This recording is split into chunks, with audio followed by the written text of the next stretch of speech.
This is the largest cash heist in American history, bar none. In just half an hour, $18.9 million in cash was stolen. It wasn't until 2 years after that one of the crew slipped up by trying to buy a house, and the whole story finally came to light. On the night of September 13, 1997, ringleader Alan Pace and his crew, dressed in black, pulled on their masks and armed themselves. Then they climbed into a rented U-Haul truck and headed for the vault on Mateo Street in Los Angeles. They arrived right on schedule at 12:34, as planned. They pulled the truck into the parking lot, staying out of range of the main security cameras without triggering a single alarm. After getting out, they made their way to the building's entrance. Along the interior corridor, security cameras mounted on both sides swept slowly back and forth. The crew used the brief blind spots created by each camera's rotation to advance step by step. The monitors in the security room showed nothing out of the ordinary. Then, a night guard heard footsteps just outside the secured entrance. Before he could react, 6 masked men had already burst through the door and taken control of the room at gunpoint. The intruders then slipped into the employee break room to wait and took down the guards one by one as they ate their midnight binding meal and gagging them with tape. Not a single shot was fired. Not a single alarm went off. Alan took the vault from one of the guards. Ahead of him lay the vault area, blanketed in security cameras. Alan knew 2 armed guards were still posted just outside. He and another crew member crept up behind them, without making a sound, and pressed their guns to the guards' backs. Within seconds, both guards were disarmed and taken hostage. With all threats neutralized, they moved straight to the vault. Under Alan's direction, the crew sorted through the cash at speed. In just 10 minutes, they had filled the entire U-Haul to capacity. At the same time, they ripped out all the DVR hard drives from the security system to wipe out any evidence. Finally, they locked the hostages inside the break room, walked out of the building, hopped into the truck, and drove off into the night.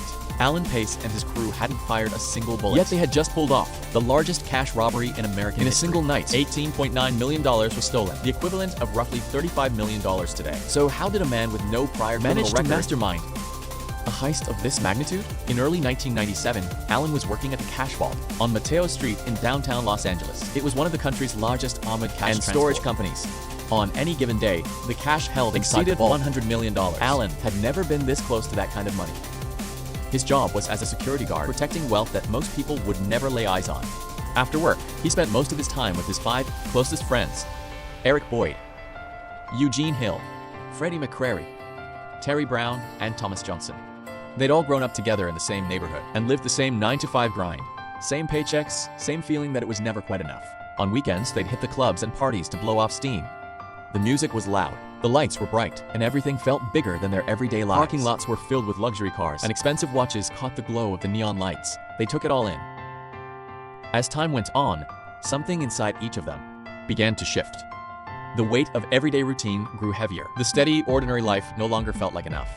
They wanted to get rich, fast. Around that same time, Alan was promoted at the vault to regional security inspector. With that came far greater responsibility. He evaluated security conditions across the entire branch network, alarm systems, reviewed surveillance setups, and made sure every protocol was being followed.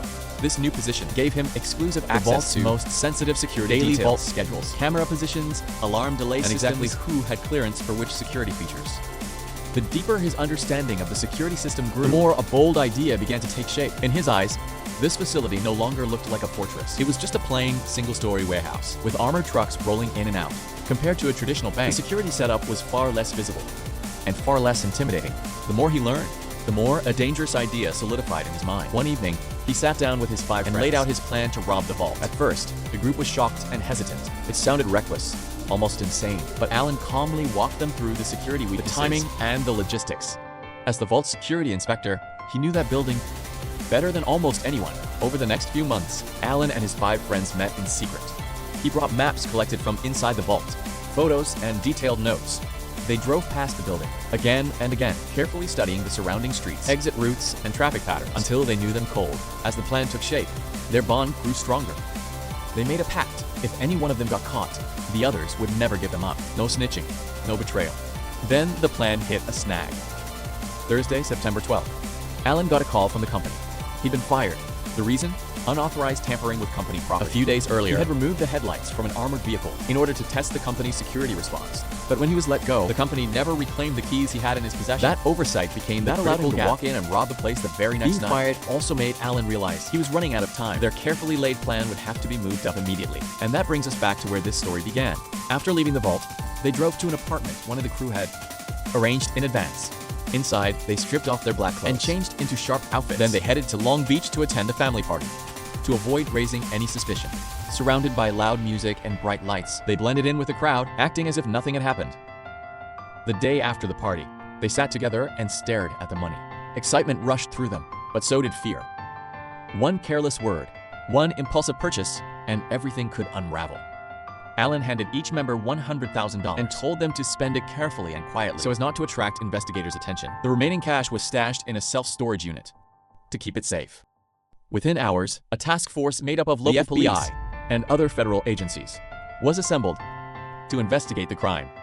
Inside the vault, investigators found no fingerprints, no CCTV footage, and no clear physical evidence. The scene was almost suspiciously clean. Investigators suspected this was an inside job.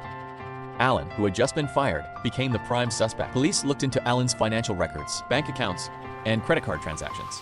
Nothing unusual turned up. Alan kept a low profile, stayed at his mother's house, and stayed away from the storage unit holding the money, knowing full well that his every move might be watched. For a period, he even deliberately kept his distance from the rest of the crew. More than 6 months passed. Alan began moving with caution, quietly distributing money to the others little by little. His plan was straightforward: invest in rental properties and live quietly off the rental income. But while dividing up the cash, they realized they had accidentally grabbed some bags containing brand new bills. Those bills had consecutive serial numbers. Alan immediately grasped those notes could be traced directly back to the robbery. He gave the crew a firm order: destroy every last one of the new bills. But getting rid of that money was not as easy as it sounded. They tried burning them in a fireplace late at night, but dollar bills don't burn quickly. The chimney filled with slow, smoldering smoke, so they changed their approach. They drove out to Las Vegas. Under the glare of the casino lights, they fed the new bills into slot machines. The marked money quietly disappeared into the system. They breathed easy. Nearly 2 years after the robbery, crew member Eugene Hill tried to purchase a property and paid with cash that still had the vault's original bank wrappers. The real estate agent noticed and called the police. Officers responded to the scene, closely examined the dates, notes, and on the wrappers. They were stunned to find the money matched cash stolen from the Mateo Street vault. From there, they launched a deeper investigation. They pulled Eugene's financial records and found that in the days before the robbery, there was a payment for renting a U-Haul truck. Police moved fast. They raided Eugene's home and placed him under arrest.